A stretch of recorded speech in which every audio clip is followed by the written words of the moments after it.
Well, good afternoon. Before I get started today, I just want to take a moment to say a few words about Dr. Ruben Devlin. My heart goes out to his wife Rhonda, his children, grandchildren, and the whole family on hearing the very sad news yesterday. He was a great friend and advisor to me and my family. He cared for my brother when he was sick, and he had the biggest heart anyone could have. And I will always be grateful for that and his passionate work to end hallway healthcare in Ontario. Dr. Devlin, I'll tell you, he was instrumental in putting together the first digital hospital, Humber River, and he took ownership of it. He was so proud of it. You know, most CEOs of hospitals, hand it over to the contractors, oversee it, but he was there every single day, looking at better systems, deliver healthcare, to bring in lean systems, one of the first hospitals to do that in Canada. And again, finally, finishing the hospital and having the first digital hospital in North America. This was the type of man he was, and I'll never forget on a personal note too, is, when Rob was going through his challenges and we were in the room together and talking to me and talking to Rob and always being there through tough times and good times. And life is really interesting sometimes. It was 2 years ago to the day yesterday when we were elected, and Dr. Devlin was standing beside me when we did our maiden speech there, and he was so instrumental in helping us down here and changing healthcare. So I just want to give my blessings to his whole family. I also want to thank Chief Saunders for his outstanding service to the City of Toronto. He's been great to work with and a true champion, a leader for the City of Toronto and the province. And I want to wish him all the best. And Chief, I had an opportunity, by the way, to call the chief last night, and I spoke to him and thanked him for his service. I also had an opportunity to speak to his amazing wife, Stacy. What an incredible partner, Chief, you have, and I mentioned that last night. And I said on the phone call, when I talked to Stacy, I said, Stacy, the chief is still young, and what's he going to do is hang around for a few months. And she said, well, there's only so long he can be hanging around. It reminds me of the story when my dad finally retired from the business and retired from politics, and he went home after 50 years of being married to my mom, and he was there for about 30 days, and out of one reason or another, after 50 years of coming in, coming home at 6 o'clock and really structured, all of a sudden, after my mom was, running the household basically for 50 years, he thought it was a good idea to come home and tell my mother how to run the household. Well, that, as I said, that didn't last long. So my advice to the Chief, I give you about 60 days. You're too valuable to the city, too valuable to the province, and too valuable to Stacy. So anyways, I just want to wish you and your family all the best. My friends, yesterday we announced our plan to lift restrictions, get the economy going, and get people back to work. Working with our partners across the province, we launched stage 2 of reopening the economy. A responsible, safe, and regional approach. This plan recognizes the situation is different in different parts of the province. It's a positive step forward for hundreds of businesses and thousands of families across the province. There's more work to do, but as I said yesterday, I am confident the rest of the province will get to stage 2 very soon. But before we get there, to help Ontario families, we need to make sure supports are in place so people can have peace of mind going back to work. That includes our plan for childcare. As a father, I know there's nothing more important than the safety of our children. Parents returning to work need to know that someone they trust will be there to care for their child in a safe and healthy environment. So today, we're providing more information on the next phase of our plan to reopen childcare. Starting Friday, June the 12th, all childcare centers in the province will be allowed to reopen with some restrictions.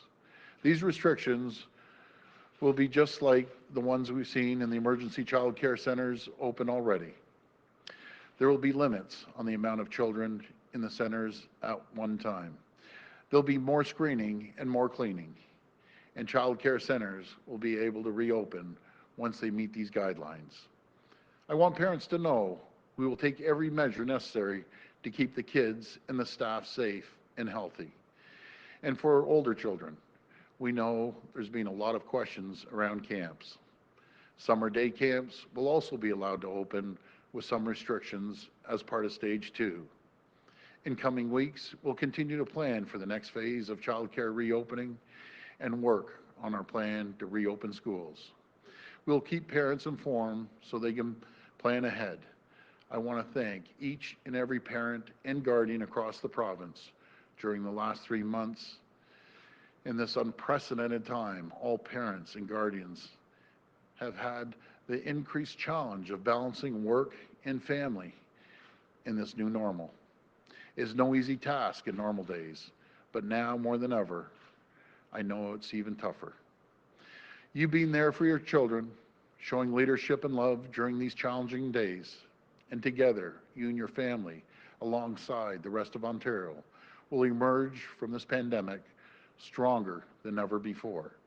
Thank you, and God bless the people of Ontario. I'll pass it over to Minister Lecce.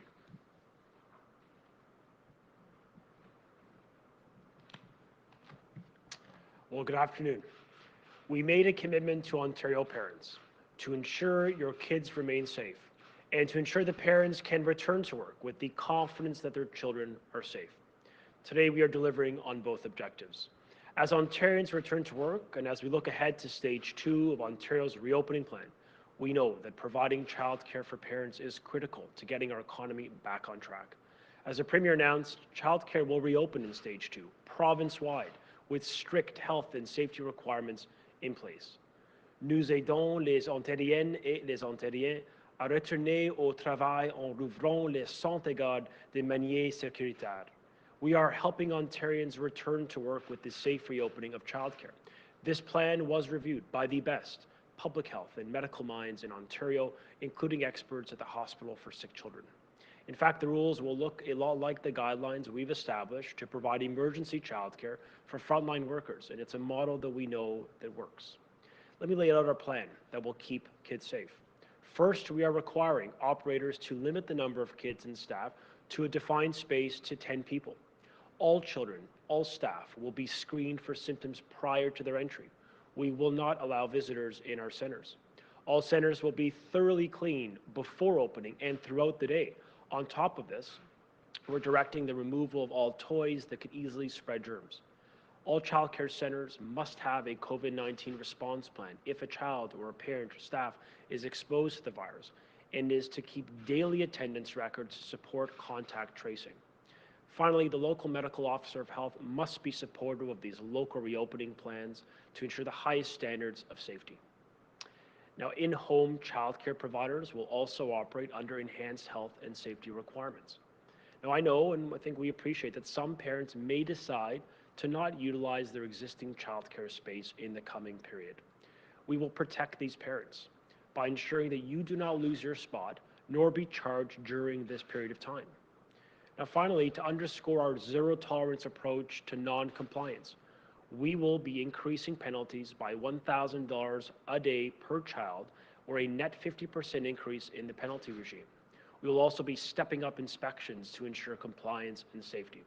Make no mistake, when it comes to your kids' safety, we are taking all precautions that you can return to work while having the peace of mind that your child is cared for.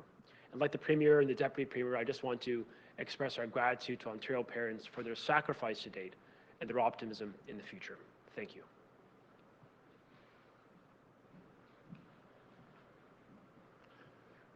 So Ivana, before I start, I just want to give everyone notice, tomorrow a mobile testing bus will be in Brampton, and if you're worried you've been exposed to someone who has COVID, you can go to the Gore Meadows Community Center from 10 a.m. to 6 p.m. I'll just repeat that. The Gore Meadows Community Center from 10 a.m. to 6 p.m. And this is one part of our strategy going right into communities.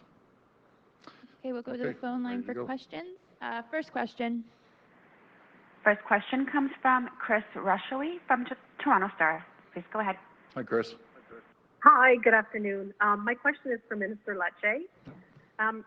If you're planning on smaller daycare class sizes, that means fewer families will be served, so centers won't be able to bring in as much money. Are you looking at any additional funding for centers? Well, first off, I think one of the assumptions we're making based on feedback is that not all parents will send their children to childcare centers.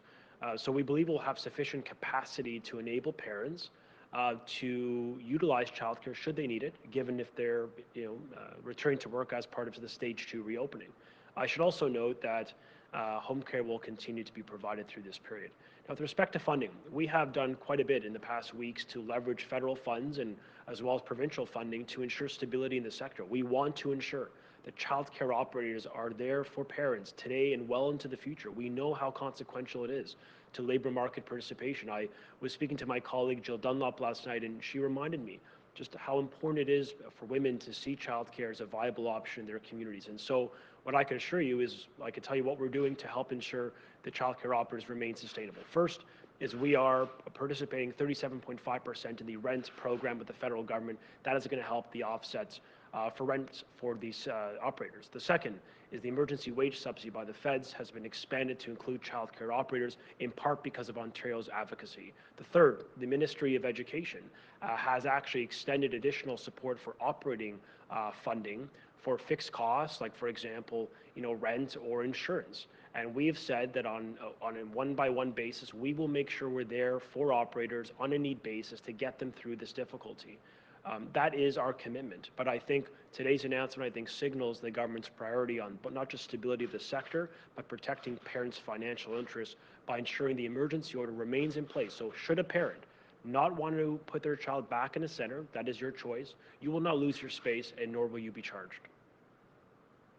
Thank you. And if there is demand for spots, are you going to be developing any sort of guidelines to help centers figure out which families should get priority spots? Yeah, thank you for the question. Right now, emergency childcare will end at the part of an orderly phase up on the 26th of June. That's part of our plan to phase out emergency childcare. We've given some notice about that some weeks ago, but I want to be clear to our first responders, to our emergency workers, to our truck drivers and our nurses and those on the front lines doing heroic work in the safety of our families. You will have first preference. You will ensure that our first responders and our emergency workers continue to receive that support in a post-emergency childcare world. So really, post-June 26th, that priority will be given to you. Keeping in mind, as I mentioned, Chris, the reality is not all parents will be putting their children back. So we believe with this plan, cohorting of up to 10, no more than 10, including the staff and the children in a defined space, should allow operators, should they want to optimize their full licensing capacity, and some will not based on space. But we think we will be able to get the workers, parents back into the workforce as soon as possible, and there should be sufficient space for them. Next question. Next question comes from Mike Crawley from CBC. Please go ahead. My first question is for the Premier. Mm-hmm. Premier, I wonder if you could explain the logic in the decision to allow churches and other places of worship to have up to 30% of their capacity, but you're only limiting funerals and weddings to 10 people. Why? Yeah, so I asked the same question, Mike. I'm glad we think the same way sometimes. When it comes to weddings, people congregate from all over the province, depending on who's invited, and for tracing purposes, it's a lot harder to track someone opposed to a church that everyone has to sign in who shows up, and that's the answer I got. And hopefully over the next few weeks we'll be able to get back to normal. But that's the answer I got when I asked the question. It's fair enough. Follow up. Okay, my other question, you promised to be transparent with the public about the advice that you're getting from experts, but when CBC asked the government to say who's giving you the advice, they wouldn't identify them. So can you tell the public who are the infectious disease specialists and the epidemiologists that are providing that expert scientific input for your reopening plan, other than Dr. Williams? Well, we've brought out a number of doctors, and a lot of doctors, personally, they don't want their names out there, but there's a host of different doctors, be it Dr. Hyder, Dr. Allen, Dr. Williams. What I think was really unfair with that article from CBC was how they insulted Matt Anderson. This is utmost professional, and about fighting COVID, it's not just about having doctors and specialists. It's a big part of it, but there's an operational side. And Mike, if it wasn't for Matt Anderson, I'll tell you, the testing would be half of where it is right now. He's instrumental. Matt works 7 days a week. I call him at 11 o'clock at night, he answers. I'll call him on a Saturday, call him on Sundays. It was totally unfair. And I have to call you out and it's not you, Mike, but it was just a very, very poor judgment in my opinion. Everyone's trying, absolutely everyone. We have a host of doctors, and then those doctors talk to other doctors. And so that's the reason. But we've rolled out the health team, you know the names. But to say every single doctor involved, I'd give you a list of over 100 doctors. And certain privacy, they don't want their names out there. So I'm not going to roll that out, but the frontline people are out here answering questions. So that's it. Next question. Next question comes from Christina Elliott from CP24. Please go ahead. Hi there, Premier. Hi, Christina. I hope you can hear me okay. Hi, Premier. Hope you're well. Yes. So the Ontario Coalition for Better Childcare put out a list of recommendations of what they would like to see before childcare centres in the province can reopen. That includes a minimum of 3 weeks notice before reopening, and they say prior to which the sector must already have had access to sector-specific reopening guidelines, which specify new operating regulations and funding plans. They also asked for funding for and organized access to all necessary PPEs, and they say this should be provincially funded. Now, considering those are part of their recommendations, that was not included in today's announcement. How can parents be confident that childcare centres in the province are ready to safely reopen in 4 days? I'll pass this over to Minister Lecce. Yeah, thank you for the question. The advocacy group has called for a variety of initiatives by the government. They've called in part for having smaller numbers of students, of kids within a space. We've committed to that by going to a cohort of no more than 10. They've called for enhanced cleaning protocols. We are doing that. And with respect to funding, in the additional funding I mentioned earlier to Chris, the province is providing more latitude and more support, for example, for cleaning, for additional custodial staff that may be required within centres, including for PPE. That type of funding can apply for those types of ancillary costs imposed on our operators. We have given notice and as well provided guidelines to the sector. And I appreciate some operators will want to take the time to do the proper training and to open up, and that may take them some days, and we respect that. What we're signaling today and what we've sort of signaled quietly over the past week is that childcare can reopen, technically effective Friday as part of the realignment with the phase 2, but we know some of them will take additional time. And obviously our aim is to get this right, to do all of our due diligence to protect families and protect our kids and protect our staff. So when it comes to the overwhelming message I've heard from the association, we are delivering on it. And I obviously believe in continued partnership with them and an expression of gratitude to our workers in emergency childcare today and those that will be there tomorrow or in the coming days as we reopen, just a signal that we're going to be there for you. We're going to continue to invest. We're going to continue to ensure the stability of the sector because we need parents and we want parents to have that optionality to return to work with confidence. And so this plan, not just endorsed by the medical officer and reviewed by Sick Kids, it really does reflect the priority of parents of the sector, which is stability for childcare operators, but also financial support and protection, consumer protection for parents. And Minister Lecce, or perhaps this question is for Minister Elliott. One other thing the coalition called for is clear COVID-19 testing, a policy for clear COVID-19 testing. Now, at the end of May, Minister Elliott said in a couple of daycare situations, there was permission asked of parents for children to be tested, and they were. It's a special test. It's delicate. It's something that she says we will continue to do. And she says, and I quote, we want to make sure that as we open the economy, further testing of children will be required, but parental permission must be obtained. What happened to that? Sure. I'll turn to the minister maybe to speak first. Well, we did have an outbreak of COVID-19 at one of the essential child care centers earlier, and we tested both the people who worked there as well as the children, because we wanted to keep them safe to see if any of them had been exposed to COVID-19. If you're going to conduct a test of that nature, clearly you need to have the parents' permission. They're young children. You would need the parents' permission in order to do that. And you also need to have specialists there to conduct the testing, because they're very delicate nasal passages, and you need to know that there's someone there that can do that kind of pediatric work. So we will continue to do that. We're going to continue to monitor. We're going to continue to test, because we want to make sure that these are healthy and safe places for children. So that will be part of our ongoing testing that we're going to do in the community in any event. So children are our most important resource. We want to make sure that when their parents return to work, that they can know that their children are in a safe and healthy space. And if there is someone who comes down with COVID-19, that it will be important to test everyone with the parents' permission. Next question. Next question comes from Colin DeMello from CTV News. Please go ahead. Hi there. Just had a question about PPE. So child care centers are obviously, going to stock up on PPE.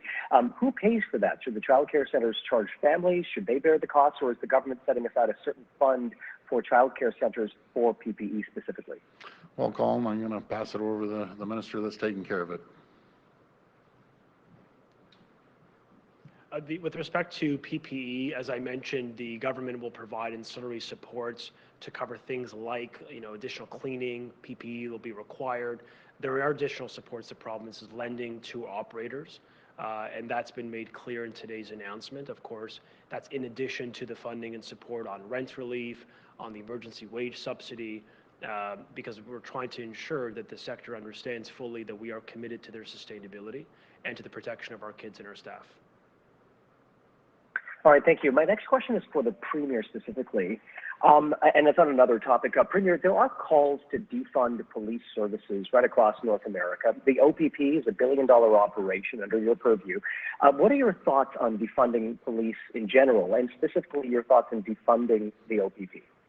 Well, I don't believe in that for a second. I think we need a strong police within our communities. What we do need to do is have higher standards. We need to focus on more training. I think I'm a big believer, as Chief Saunders always believed, in community policing. Get involved in the community, learning more about your community. That's what I believe in, but I just don't believe in, cutting police budgets. I just never believed in that. Next question. Next question comes from Lucas Meyer from News Talk 1010. Please go ahead. Oh, hi, Premier. I do have a question about just public awareness starting on Friday, but I want to go back to what Christina was asking about a little bit with regards. So, if you can't get permission, does that mean that, if you want to test and parents say no, that I'm assuming that means that the child cannot attend the daycare, and a little bit further in that, if you have an outbreak, if you have one case, will you shut down the facility? Well, if we have one case, yes, we need to. We need to, number one, trace it, and make sure we go in there and sanitize the child care facility as well. But again, they're people's children. They're going to have the right to say if they want them tested or not tested.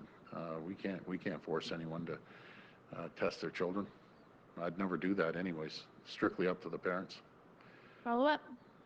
And Premier, if you could take this on as well, just with a little bit more about Friday.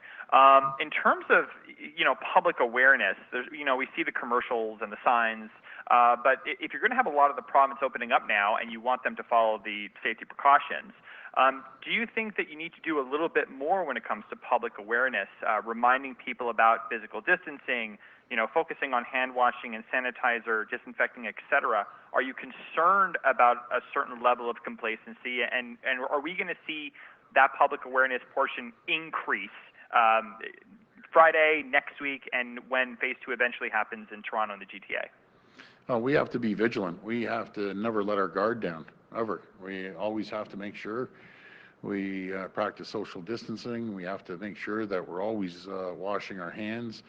And as for advertising, including your radio station, we've spent, not yours specifically, but yours plus others, over tens of millions of dollars in advertising. You can't turn on a radio station, you can't turn on television without getting an ad from the provincial government, the federal government. So we aren't sparing any expense when it comes to making sure that we inform the public. But I go back to the public's been incredible. They understand it, and they know what needs to be done, and they've been great. They've followed the protocol, and I have all the confidence in the world, and the people here in Ontario will continue following the protocol until we get out of this situation. Next question. Next question comes from Travis Denrush from Global News. Please go ahead. Hi, Travis. Hi there, Premier, and condolences to Dr. Devlin's family and yours, as I know you were very close to him. Thank you. I have a question that a lot of people are asking right now online about the rules and the rhyme and reason to the rules. Why is it okay to get a massage in Toronto right now, but you can't go and get a haircut? How does that make any sense? Something I can't even argue with you on that. I'm going to pass it over to the Minister of Health. There's always a reason when they go through the table, but I agree. I need a haircut desperately, so we'll see what happens. I think things will start opening up very soon, but I'll pass over to the Minister.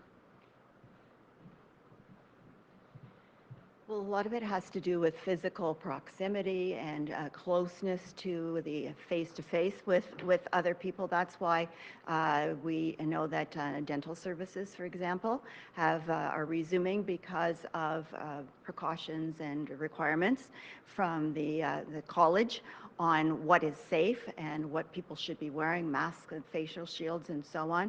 The same is going to be true of salon operators that are going to be doing massages, things of that nature.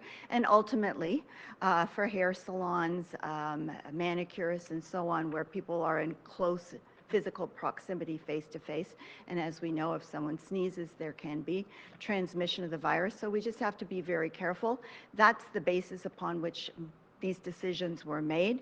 And we're going to continue to focus on that because we want to, as we gradually open up the economy, do so in a very safe and healthy way. Okay, my next question is for the Premier on a different topic.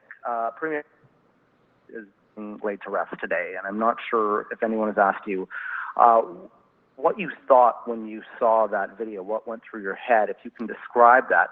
And also, I missed the first part, sorry. I'm just wondering what... Sorry, Travis, can you start over? Laid to rest, that's the last what I heard. Okay. So, can you hear me now? Yeah, I can hear you. Yeah. Okay. George Floyd is being laid to rest today, and I'm not sure anyone has asked you what went through your head when you saw that video. I'm wondering if you can describe that, and as well, what immediate and concrete actions are you willing to take as Premier to fight anti-Black racism now, other than convening a panel to ponder future decisions on the topic? Well, everyone that saw that was it was disgusting. It was heartbreaking, and I know a lot of police officers, and I have yet to meet one police officer that didn't find that was absolutely terrible and disgusting and horrible, and it should never, ever happen again. You heard Jamil come up the other day. He's going to be working with our office. We need to work together, all of us, all communities in Ontario, to make sure that never happens. And we're going to continue reaching out to communities, getting people involved, listening to people. That's the most critical thing. is to listen and apply what you're hearing. If you hear groups of people needing, support in certain areas and different communities, then we're there to support them. I take this very seriously, and we'll do anything we can to make sure that we stop racism in this province, in this country. And I think we're all on board. All the public's on board, all the elected officials are on board, so we'll get it done with the support of the community. Next question. Next question comes from Randy Rath from CHCH TV. Please go ahead. Hi, Randy. Hi, Premier.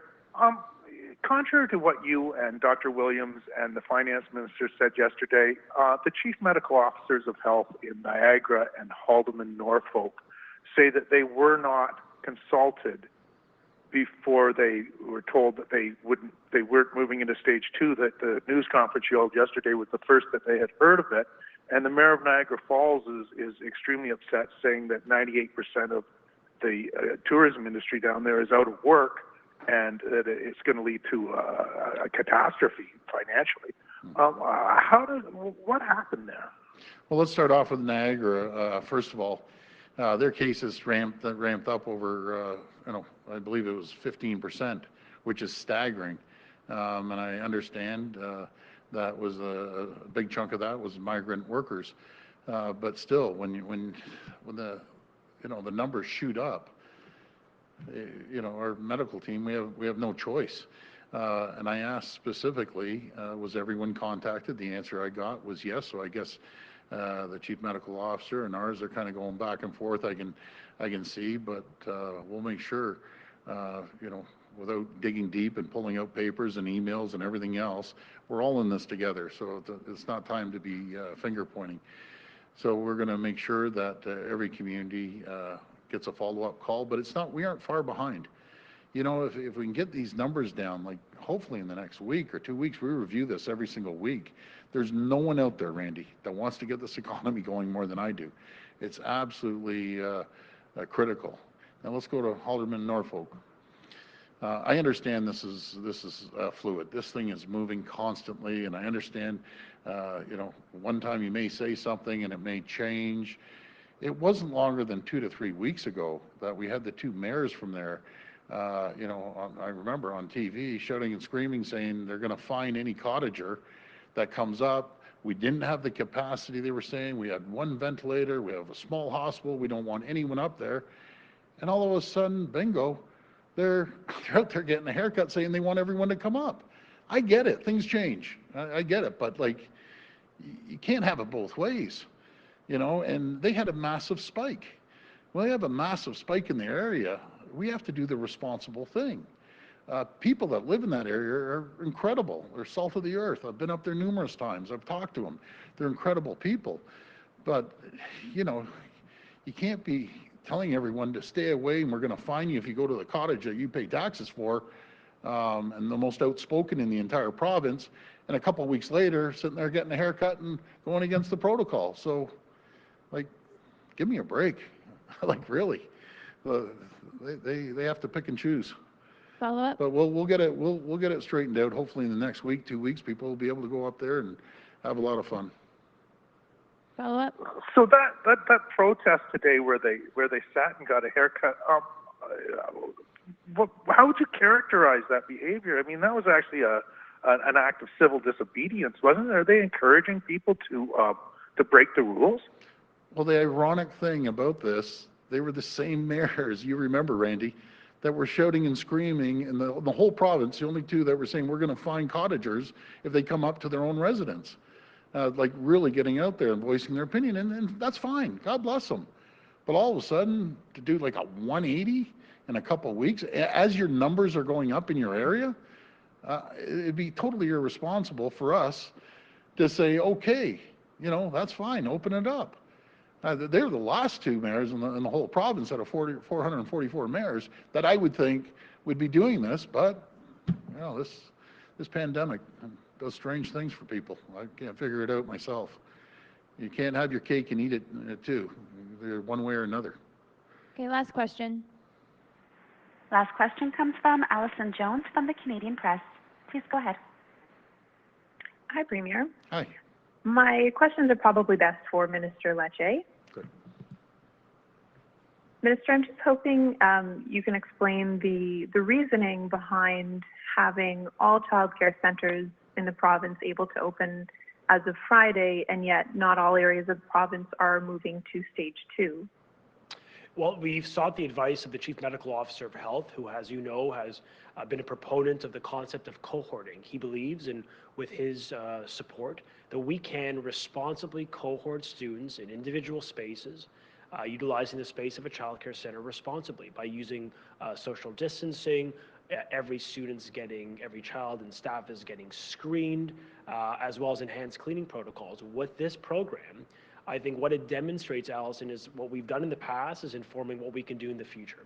The emergency childcare program we unveiled with the strictest protocols to ensure safety has largely worked, and it's worked province-wide in all regions of Ontario, urban and rural, English and French.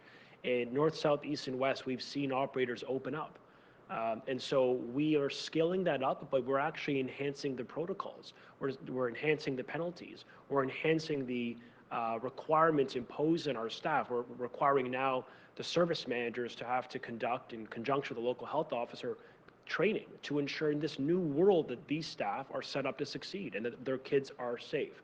So we believe there is a pathway to do that. We're giving notice to the sector to reopen following the training, following that work. Keep in mind, parents across the province have said to us that they want to have an option, a viable, safe option for their child when it comes to their ability to work. And so we believe this is important from an economic imperative to enable parents to return to work in the current phase or in phase 2 and beyond.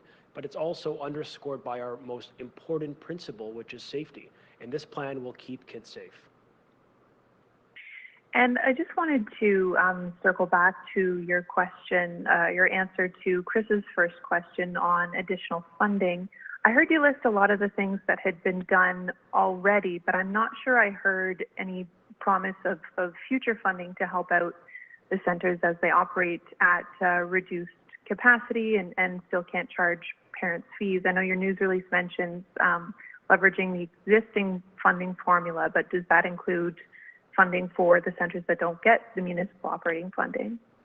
With respect to the funding, what I've committed to when I announced this stabilization plan a few weeks ago is to make sure the system of support continues to reflect the needs on the ground. It's fluid, as the Premier said, in the context of COVID, and the same is true when it comes to the impacts on the private and public sector and obviously on childcare operators. And so our program is flexible. It enables the government to provide support on a need basis within our funding authority to help these operators get through the difficulty, and that includes additional support, for example, for deep cleaning or for PPE when required. And so my point is, the funding framework, the stabilization plan we unveiled continues to be relevant today. It continues to provide support, and we're going to make sure there's flexibility in our support to really respond to the challenges today, in the coming quarters, in the coming years, to make sure the sector is viable so that parents can return to work, as I say, with confidence that their kids are going to be kept safe. Thank you. That's great. Thank you, everyone.